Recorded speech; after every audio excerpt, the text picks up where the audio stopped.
Tonight's piece was requested by my friend Joel Gori. Thank you, Joel.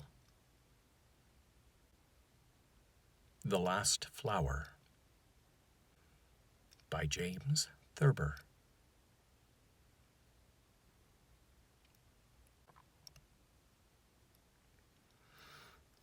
World War XII, as everybody knows, brought about the collapse of civilization.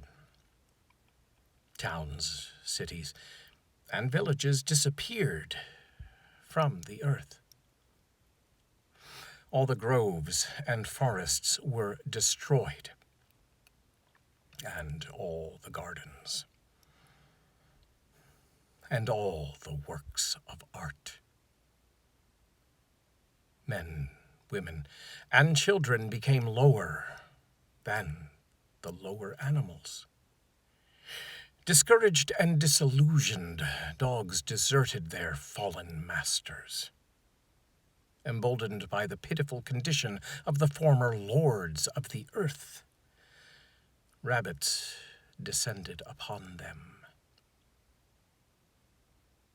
Books, paintings, and music disappeared from the earth. And human beings just sat around doing nothing. Years and years went by. Even the few generals who were left forgot what the last war had decided. Boys and girls grew up to stare at each other blankly. For love had passed from the earth. One day, a young girl who had never seen a flower chanced to come upon the last one in the world. She told the other human beings that the last flower was dying. The only one who paid any attention to her was a young man she found wandering about. Together, the young man and the girl nurtured the flower, and it began to live again. One day, a bee visited the flower, and a hummingbird. Before long, there were 2 flowers, and then 4, and then a great many. Groves and forests flourished again. The young girl began to take an interest in how she looked. The young man discovered that touching the girl was pleasurable. Love was reborn into the world. Their children grew up strong and healthy and learned to run and laugh. Dogs came out of their exile. The young man discovered, by putting one stone upon another, how to build a shelter.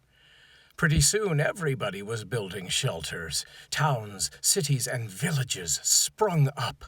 Song came back into the world, and troubadours, and jugglers, and tailors, and cobblers, and painters, and poets, and sculptors, and wheelwrights.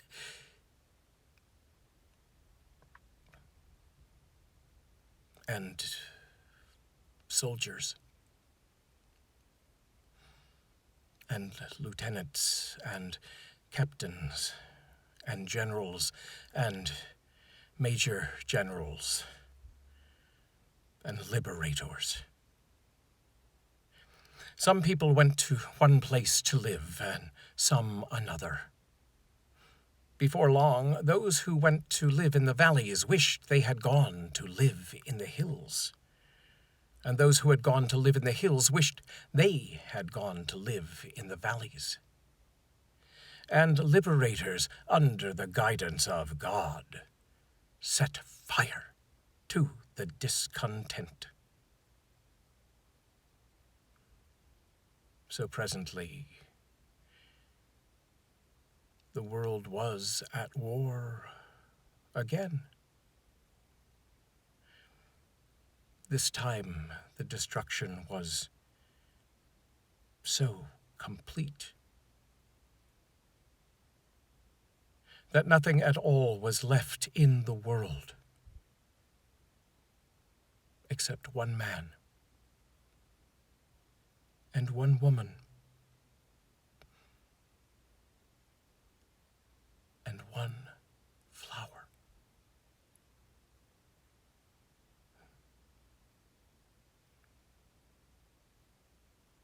The Last Flower